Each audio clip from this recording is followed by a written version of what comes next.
tahun 2003 tentang Mahkamah Konstitusi, Lembaran Negara Republik Indonesia tahun 2020 nomor 216, tambahan Lembaran Negara Republik Indonesia nomor 6554, selanjutnya disebut Undang-Undang MK. Dan pasal 29 ayat 1 huruf D Undang-Undang nomor 48 tahun 2009 tentang kekuasaan kehakiman, lembaran negara dan seterusnya dianggap dibacakan. Artinya, semua pengaturan tersebut merupakan delegasi dari norma konstitusi in casu pasal 24C ayat 1 Undang-Undang Dasar 1945. Dari ketiga undang-undang di atas, Undang-Undang MK dan Undang-Undang Kekuasaan Kehakiman menggunakan frasa memutus perselisihan tentang hasil pemilihan umum, sebagaimana frasa yang termaktub dalam pasal 24C ayat 1 Undang-Undang Dasar 1945. Sementara itu, Undang-Undang Pemilu in casu dalam pemilu presiden dan wakil presiden menggunakan frasa hasil penghitungan suara yang memengaruhi penentuan terpilihnya pasangan calon.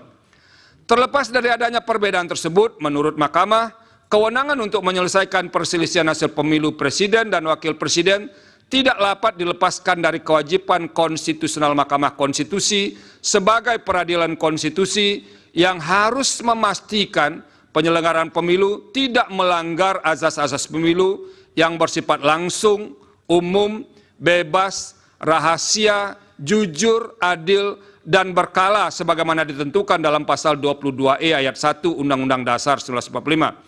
Artinya, secara konstitusional, Undang-Undang Dasar 1945 mengandung semangat yang menghendaki penyelenggaraan pemilu yang berkeadilan, demokratis, dan berintegritas. Bahwa salah satu kunci untuk mewujudkan penyelenggaraan pemilu yang berkeadilan, demokratis, dan berintegritas tersebut adalah penegakan hukum pemilu dalam rangka mengukuhkan legitimasi hasil pemilu.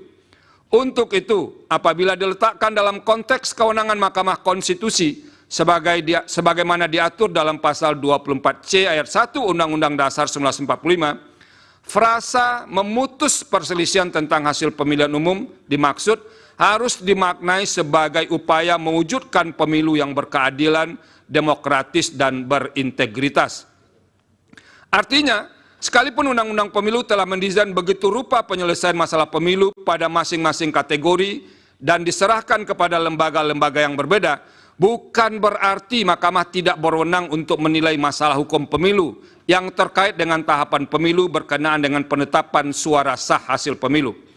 Salah satu dasar untuk membuka kemungkinan tersebut adalah penyelesaian yang dilakukan lembaga-lembaga sebagaimana diuraikan di atas masih mungkin menyisakan ketidaktuntasan, terutama masalah yang potensial mengancam terwujudnya pemilu yang berkeadilan, demokratis, dan berintegritas. Di antara penyebab kerap terjadinya masalah dimaksud adalah singkat atau terbatasnya waktu penyelesaian masalah hukum di masing-masing tahapan, termasuk terbatasnya wewenang lembaga yang diberi kewenangan untuk menyelesaikan masalah-masalah hukum pemilu. Dalam masalah hukum pemilu dalam hal masalah hukum pemilu belum tuntas atau bahkan tidak terselesaikan sama sekali, hal demikian dapat menimbulkan persoalan yang berkaitan dengan memengaruhi hasil pemilu. Padahal idealnya dalam batas penalaran yang wajar, setelah seluruh rangkaian pemilu usai, siapapun yang menjadi pemenang pemilu akan melaksanakan kepemimpinan dengan legitimasi kuat. Hal tersebut tidak dapat dilepaskan dari eksistensi pemilu, baik secara teoritis, konseptual, dan praktis, bahwa pemilu merupakan sarana untuk melakukan transisi kekuasaan dalam sebuah negara.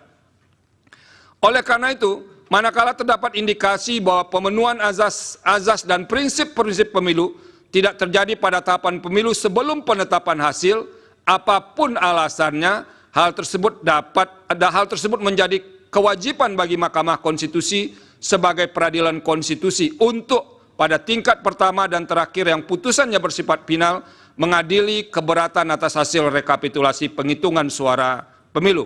Dengan demikian, Mahkamah tidak memiliki alasan untuk menghadiri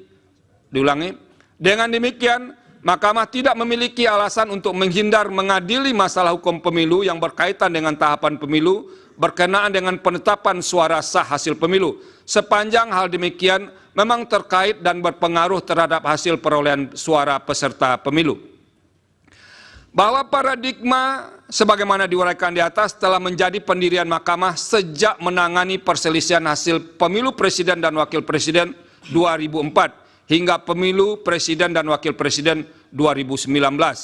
Misalnya, dalam putusan Mahkamah Konstitusi nomor 01 PHPU strip pres strip 16 Romawi strip 2019 yang diucapkan dalam sidang pleno terbuka untuk umum pada tanggal 26 Juni 2019 berkenaan dengan paradigma dimaksud pada paragraf pada halaman 1813 sampai 1815 paragraf 3.11 putusan aku Mahkamah antara lain mempertimbangkan sebagai berikut dan seterusnya dianggap diucapkan.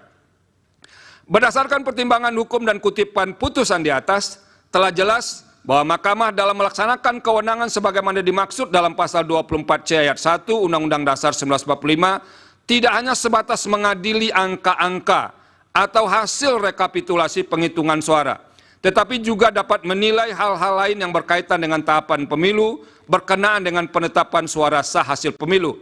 Namun demikian, terlepas dari pendirian di atas, Mahkamah perlu menegaskan sebagai lembaga yang memiliki kewenangan konstitusional untuk memutus perselisihan tentang hasil pemilihan umum sebagaimana termaktub dalam pasal 24C ayat 1 Undang-Undang Dasar 1945 sebenarnya tidak tepat dan tidak pada tempatnya apabila Mahkamah dijadikan tumpuan untuk menyelesaikan semua masalah yang terjadi selama penyelenggaraan tahapan pemilu.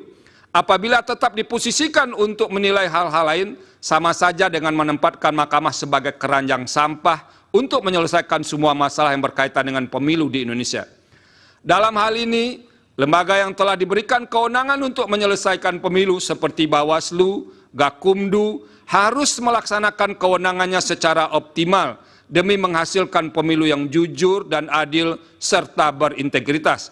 Selain itu, lembaga politik seperti DPR tidak boleh lepas tangan, sehingga sejak awal harus pula menjalankan fungsi konstitusionalnya, seperti fungsi pengawasan dan menggunakan hak-hak konstitusional yang melekat pada jabatannya, seperti hak interpelasi, hak angket, dan hak menyatakan pendapat, guna memastikan seluruh tahapan pemilu dapat terlaksana sesuai dengan pasal 22E ayat 1 Undang-Undang Dasar 1945. Penegasan demikian diperlukan karena Mahkamah hanya memiliki waktu yang terbatas, in casu 14 hari kerja, untuk memutus perselisihan tentang hasil pemilihan umum.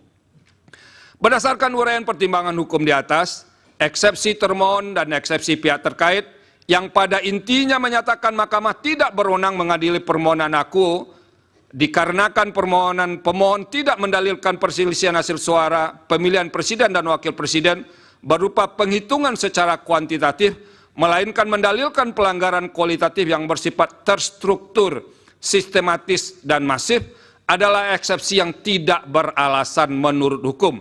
Dengan demikian, Mahkamah berwenang mengadili permohonan akuo. Tenggang waktu pengajuan permohonan dalam eksepsi. Menimbang bahwa sebelum mempertimbangkan lebih lanjut tenggang waktu pengajuan permohonan, Mahkamah akan mempertimbangkan terlebih dahulu eksepsi pihak terkait mengenai tenggang waktu pengajuan permohonan. Selanjutnya dianggap diucapkan bahwa pemohon mengajukan permohonan penyelesaian perselisihan hasil pemilu terhadap penetapan perolehan suara hasil pemilu presiden dan wakil presiden tahun 2024 ke Mahkamah pada tanggal 21 Maret 2024 pukul 00.58 WIB berdasarkan akta pengajuan permohonan pemohon nomor 01/01 garis miring AP3 strip pres garis miring PAN.MK garis miring 03 2024 bertanggal 21 Maret 2024. Dengan demikian, permohonan pemohon diajukan masih dalam tenggang waktu sebagaimana ditentukan pasal 74 ayat 3 Undang-Undang MK, pasal 475 ayat 1 Undang-Undang Pemilu, dan pasal 7 ayat 2 PMK 4 2023 sebagaimana telah diubah dengan PMK 2 2024. Berdasarkan pertimbangan hukum di atas, eksepsi pihak terkait mengenai pengajuan permohonan pemohon telah melewati tenggang waktu adalah tidak beralasan menurut hukum. Dengan demikian, permohonan pemohon masih dalam tenggang waktu. Kedudukan hukum pemohon dalam eksepsi. Menimbang bahwa sebelum mempertimbangkan lebih lanjut kedudukan hukum pemohon, Mahkamah akan mempertimbangkan terlebih dahulu eksepsi pihak terkait yang pada pokoknya menyatakan pemohon tidak memiliki kedudukan hukum untuk mengajukan permohonan akuo. Eksepsi tersebut selanjutnya dianggap diucapkan. Bahwa berdasarkan keputusan Komisi Pemilihan Umum nomor 1632 tahun 2023 tentang penetapan pasangan calon presiden, calon peserta pemilihan umum presiden dan wakil presiden tahun 2024 bertanggal 13 November 2023, dan keputusan Komisi Pemilihan Umum nomor 1644 tahun 2023 tentang penetapan nomor urut pasangan calon peserta pemilihan umum presiden dan wakil presiden tahun 2024 bertanggal 4 November 2023. Pemohon adalah pasangan calon presiden dan wakil presiden peserta pemilu presiden dan wakil presiden tahun 2024 dengan nomor urut 1. Berdasarkan pertimbangan hukum di atas, eksepsi pihak terkait mengenai kedudukan hukum pemohon adalah tidak beralasan menurut hukum. Dengan demikian, pemohon memiliki kedudukan hukum untuk mengajukan permohonan akuo. Menimbang bahwa oleh karena Mahkamah berwenang untuk mengadili permohonan akuo dan permohonan pemohon diajukan masih dalam tenggang waktu yang ditentukan pasal 74 ayat 3 Undang-Undang MK, pasal 475 ayat 1 Undang-Undang Pemilu, dan pasal 7 ayat 2 PMK 4 2023, sebagaimana telah diubah dengan PMK 2 2024, serta pemohon memiliki kedudukan hukum untuk mengajukan permohonan, selanjutnya Mahkamah akan mempertimbangkan eksepsi termohon mengenai pokok permohonan akuo. Dalam eksepsi, menimbang bahwa terhadap permohonan pemohon, termohon mengajukan eksepsi yang pada pokoknya menyatakan format permohonan tidak sesuai dengan pedoman penyusunan permohonan. Eksepsi demikian seterusnya dianggap diucapkan. Termohon juga mengajukan eksepsi pada pokoknya menyatakan dalil-dalil permohonan pemohon merupakan dalil yang tidak jelas dan kabur. Selanjutnya dianggap diucapkan. Menimbang bahwa terhadap eksepsi termohon mengenai permohonan tidak sesuai dengan pedoman penyusunan permohonan yang diatur dalam PMK 4 2023, sebagaimana telah diubah dengan PMK 2 2024, dan permohonan pemohon tidak jelas atau kabur, setelah dicermati secara saksama, menurut Mahkamah, eksepsi tersebut secara substansial telah berkaitan dengan pokok permohonan, sehingga eksepsi yang demikian merupakan keberatan yang tidak terkait dengan persoalan-persoalan syarat formil, dan oleh karenanya harus dinyatakan tidak beralasan menurut hukum. Menimbang, maaf diulangi, dinyatakan tidak beralasan menurut hukum. Menimbang bahwa oleh karena eksepsi termohon terkait dengan pokok permohonan tidak beralasan menurut hukum, selanjutnya Mahkamah akan mempertimbangkan pokok permohonan.